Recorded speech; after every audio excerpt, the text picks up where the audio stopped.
I got to get one of those white and greens. I know. We should just people love this hat. We should just mail when we were ordering these, dude. I was like, hey, we'll restock white and green. The creams are nasty. Yeah. Right, you ready? There? Hey y'all! Thank you for tuning in to the Sunday Slate. My name is Alex, and I'm Casey Proctor, and this is our 2024 East-West Shrine Bowl interview coverage. Enjoy. Peace.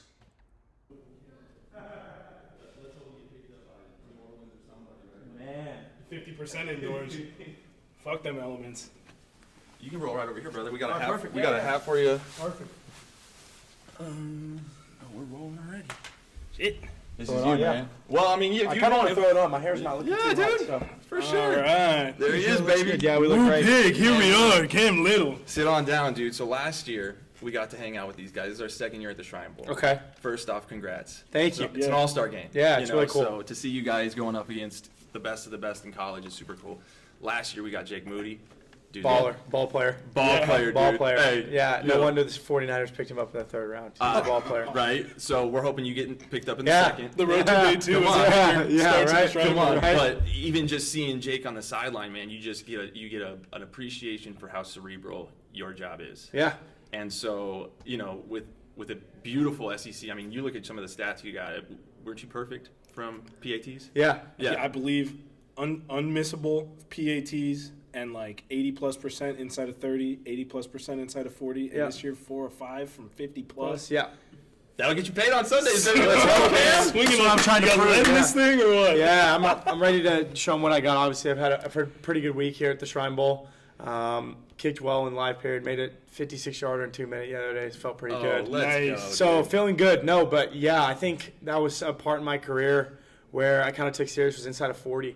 I think I ended up over my career, 38 for 40, sitting around there. So I was really happy with that. I think I had one miss my freshman year and then one miss this year by margins, which was great. I mean, obviously the opportunities you should be making inside of 40. But not only that, but growing from the 50-plus range this year, I think I showed my leg talent off a little bit. Yeah. 56 against Ole Miss, 55 against Alabama was pretty cool. And I had about 3 kicks, I think, from 49 this year, and I wish were bumped back a yard, so maybe I could have got the stat with the 50. But yeah, you gotta do it. Man. It was a good experience and had a solid year, so I was happy with it. That's awesome. Well, that's kind of parlays into my biggest question. When you're 55 yards from the goalpost, what do you just aim at the middle? Yeah, I mean, line up for the middle. Yeah. The middle doesn't miss. Obviously, if doesn't move. Yeah, obviously, if there's no wind, you want to play it down the middle. But I think one thing important to remember from back there is, especially in college, NFL is kind of different because the hashes are lined up on the goalposts. Right. But in college, you're a lot farther away, so you got to kick the ball straighter for longer, if that makes sense. Like if you're from a 25-yarder, your angle. So if we were at the uprights here, your angle is a lot steeper from that 25-yarder. Yeah. But if you pull it all the way back to 55, you got to think, okay, that angle is going to line up a little straighter. Then you're not going to be able to pull the ball for as long. Right. So I think you got to keep that in mind when you're getting back further from those distances. The ball can't move as much for very long. So it is harder in the big leagues then. Yeah, I think it's actually from my ball flight and the way I play a ball, I think it's easier for me to play a ball because I can hit the ball. I hit the ball straight. I think that's a good thing about me that I have is my ball doesn't move very much. Is that something else? Some kickers like play a cut? Yeah, some people will play a draw, some people will play a cut, but I think the ability to kind of keep that ball straight, I think a guy like Justin Tucker does it really well. Obviously, the greatest in the league. The greatest in the league, but I think even looking at a guy like Jake, I think that was one thing that he ended up being a third rounder for was how good of a ball striker he was. Yeah. His ball didn't move from left to right that much. Yeah. It was dead straight. A resounding boom. Yeah. When thud when you can hear the ball come off. Yeah. Yeah. So for sure, dude. Damn, I've never heard that. Like sounds different. Like you hear that on the baseball field. Like sounds different off his bat. You can definitely tell an elite kicker from the way that their ball contact sounds. When you hear that pop on the ball, you can tell how fast their legs centered up. Yeah. 100%. You seem like a very bright and personable dude. What was your major? Marketing, minor in finance. Dude, that's it. Maybe I'm a marketing major as well. Different U of A. I went to the University of Arizona, but hey, good spot to kick though. Y'all got a good kicker coming out next year. Tyler Loop. Yes. He'll be a good kicker coming out next year. Loop, and then we had a kid Haversick, yeah, one of my good buddies. Was the Rams first tenure? Yeah. He's a baller, man. He's a baller. He's one guy that comes to mind when you think of, holy crap, he can tee off on the ball. So okay, he had there was a little couple of rough stretches with LA this year. Yeah. I loved watching Haversick. Yeah, he was pretty money in college. He can hit the crap out of football. Oh, I'll say dude. that. Yeah. So that brings me to this, man. You guys, comparatively to your colleagues, you're not. We were just talking to Aneem Dankwa. He was 6'8", fucking 360. Massive. So, and I'm not trying to say anything about your stature or anything. I'm just trying to think about, dude, your training regimen is different. It's way different. So every person that's asked, like Scout or people that's interviewing me, like, where are you training? Where are you training? I'm not at an Exos or a sports science facility trying to train for my 40, my bench, my vert, my broad. I'm not trying to train for all that. So it's a little different, process-wise, but I'm still strength training 3 times a week, still kicking 3 times a week. Yeah. I think something that's overlooked for specialists a lot is keeping your leg in shape. You got to think about an 18-week season. You see a lot of guys get injured week 11, week 12, having to sign guys for just 1-week deals or 2 weeks, and then they're cut because the guy's healthy again. But I think keeping your leg in shape by doing obviously some heavier lifting in the preseason, but not only that, but keeping lifting throughout the season. Yeah. You got to find there's a fine line between obviously lifting to where you're too sore for game day, or your leg isn't quite 100% recovered for game day, and not lifting enough to where you hit week 12 or 13 and you're like, okay, my leg doesn't have as much pop obviously as it is a week 1. So I think there's a professional part about that some of the guys you look at, like Matt Prater, you look at Greg Zerline, you look at Crosby obviously got signed to the Giants late in the year. You look at guys that are 40 years old and are still hitting balls from 58. Yeah. They've mastered that fine line between the two. So I think that's something that I'm trying to incorporate as much as I can as in my rookie year to try and stay healthy as long as possible. Well, and that the longevity piece and the consistency piece. Mm-hmm. So I was a relief pitcher. So I was big routine guy, daily catch routine, the exact same. If I wasn't throwing with errors, my day was fucked. Yeah. Period. So that it's fun to hear that get broken down to there is a daily routine. I got to check these boxes to keep 100%. The pop, and then I guess I've always just kind of wondered, and stupid sports fan here, but sitting on the couch when a guy's on a tear, it's well, he's got it right now. Because then the yips, some guys have them. Sometimes get 100% taken over, right? Yeah, 100%. So do you attribute it all to your routine, or what's the mental process? I think it's a routine, and I think at some point, I don't know if you can equate to this in baseball, it becomes muscle memory at some point. You really go out there and you don't think about it at that point. Yeah. If you have I'm a firm believer, if you have a good week of practice and you're making your kicks in practice, your timing feels good, you're in a rhythm, you're in a flow state, I think is what they call it. But the zone. Then you go out there and you just do it. At that point, there's no thought into it. But when you do have a miss, it's got to be okay. Well, I can't get you can't get any worse. You can't miss the next ball, or it's going to get even worse. So you got a short-term memory loss, and that's something I think I had good in my career. I can't remember missing back-to-back kicks. Mental fortitude. Yeah, it's massive, and it plays a huge role. That's a guy like Jake. I think that's why he's so successful, is because you see the miss on Sunday that he had, and comes back, makes two more big kicks, and they win by 3. And that just that's why he's making. That's why he's a third rounder. That's why he's a third rounder. He may have missed the 1 early, but you make 2 more kicks. Some guys may have folded in that scenario. So I think that proves to the point of why he was a third rounder. Many guys say, well, you can't miss that kick as a third rounder in the first quarter. Right. Well, you can't miss the 2 after that, and that's why he is a third rounder. That's what they were saying in the Packers game. And LaFleur had the quote at half, and they're I'm just praying when he goes out there. That is not what you want to hear. No, you don't. Right. Your boy's not in the right headspace if that's the case. So pivot off the kicking a little bit. Yeah. Heard only great things about Fayetteville, Arkansas. It's amazing. Give me the top 3 spots. Man, break down that community is it? That community is something special. They don't have obviously professional sports in Arkansas. Right. So the Razorbacks are their professional sport. Ooh, big baby.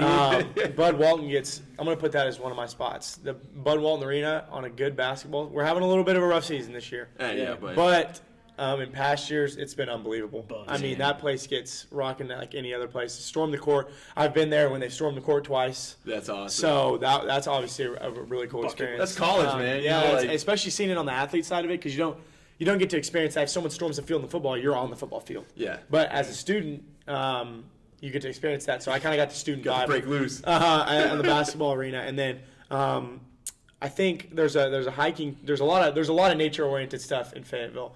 There's a hiking trail called Devil's Den. Okay. And it is an absolutely beautiful lookout. Underrated, huh? Oh my gosh, Arkansas, it's unbelievable. You can see for about straight miles just beautiful stuff. Wow. And it's about a 1.5 mile hike up. So it's a pretty long little hike up, but it's a good time. And then obviously the lake, Beaver Lake. Yeah. It's right north of Bentonville.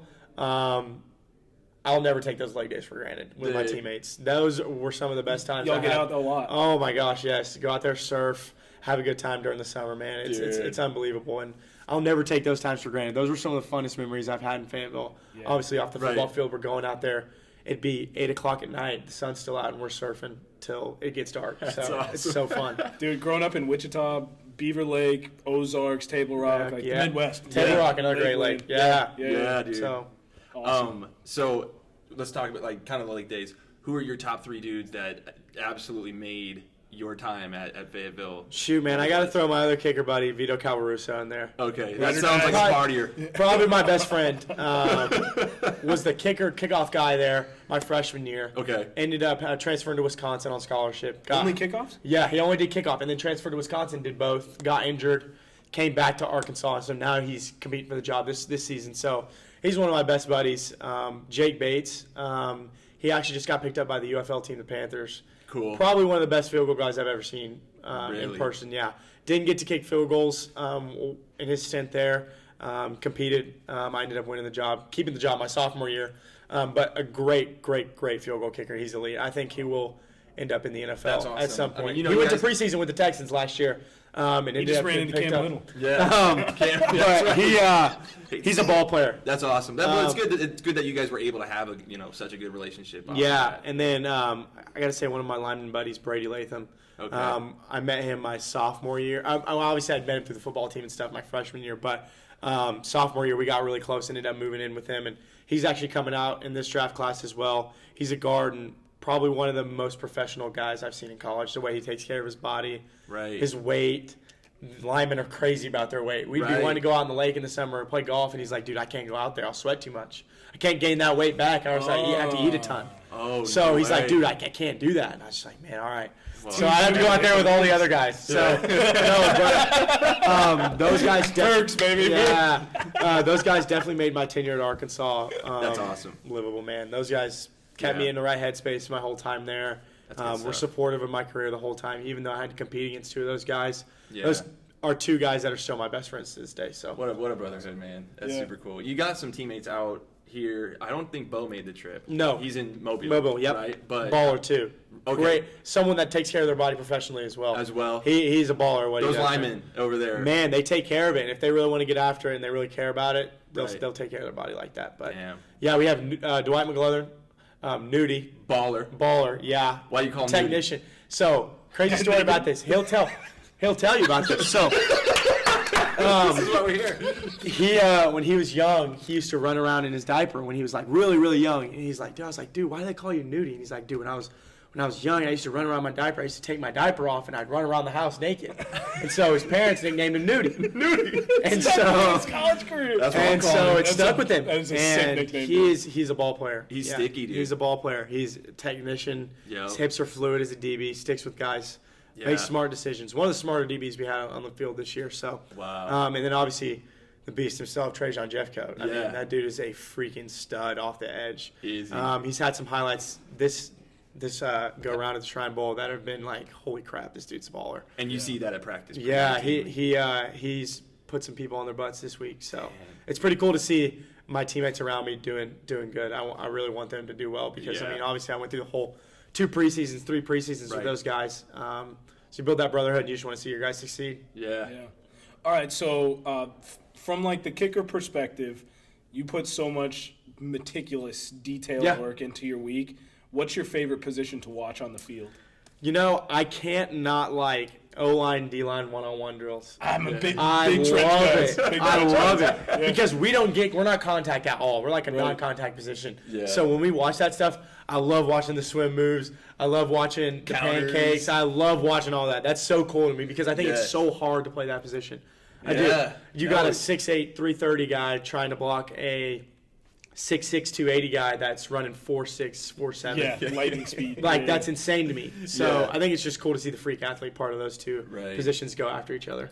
Ro was telling us about how sobering it is to see a unit like Jordan Davis or somebody, and then humbling moment freshman year at Georgia. We're out there. We're 5-0 going into that game. I hadn't missed a kick. I was 9 for 9 that year. Lights out. And we go into Sanford Stadium, and we call timeout. We're at this is the only time we'd cross the 50 all game. We're killing the season too. We beat Texas at home. Yeah. We beat A&M by 14. It's a year for Arkansas. So it's a year. It's a good year so far. We go into Sanford Stadium. We're down 14-0, and we pass the 50. And we get into field goal range. We stall out, and we call timeout before the field goal. And I run out there trying to get my routine going, and Jordan Davis didn't go in the huddle. He's just lined up right there. It's just me staring him down like 18. Just turned 18-year-old Cam was like, yeah, this is the SEC. Yeah. This dude is massive. And so that was humbling for me. And then you obviously later in the game, we have a running back that's running 21, 22 miles an hour, and you see Jordan Davis clock in at 21 miles an hour that game. So it's like, what? This is humbling. Different. This guy's moving for how big he is. And it obviously explains his success. Of course. Right. God damn. Dang, dude. This is toe-to-toe with Jordan Davis. Just 18 years old. Let's kick the field goal. It's terrifying. Dude, I remember, so, like, it's so funny because, like, again, we're baseball players, met in junior college, and then we just obsessed over the sport. Just love the nuances and learning things. The business part of it is super cool. Yeah. But, you think about – where was I going to go with this? I don't know, man. I'm so frozen by the Jordan Davis thing. Well, I'm thinking, like, at the end of the day, you make it to the D1 level as a kicker, which coming out of high school, that's everybody's goal, right? And so at the D1 level, when you make it to the D1 level, are you watching the pro game? Are you of course, 100%. I think that's how my career kind of started, was when I was in high school trying to learn kicking. I literally watched YouTube videos of Jake Elliott, Dog. Eagles kicker, Dog. Yeah. Daniel Carlson, try to, nitpick what these guys did and be like, okay, I need to go out there and copy that. Eddie Pinheiro a little bit. What are you looking at, though? I'm looking at swing mechanics, their steps, how they would approach the ball, how they would make contact, what their follow-through looked like after the ball. Okay. Because I think, man, it's hard to say, but I think probably 26 out of the 32 guys, maybe even 28 to 30 out of the 32 guys, probably all have a different type of swing and a different approach to the ball. Okay. There's that stock kicker swing, and you'll notice it right off the bat of a guy that's just like, okay, he hits the ball like any other kicker that you could see. But those rest of those guys, it's a rare occasion for that to happen. Those rest of those guys have their own technique developed, their own motion developed, their own kind of fingerprint. If you will. If you look at Tucker, like next time you guys watch Tucker kick a ball in a game, watch his operation. It is different than any other kicker in the league. He'll give a nod. He'll give a nod to his holder before he's back in his stance, and it's all timing at that point leading up to that kick. Right. But you look at a guy like, I'd say like Matt Prater, for instance. Yeah. He'll sit back in his stance for like 3 or 4 seconds and just get comfortable back there. Yeah. And just wait and sit back there and Balance just wait. bit, yeah.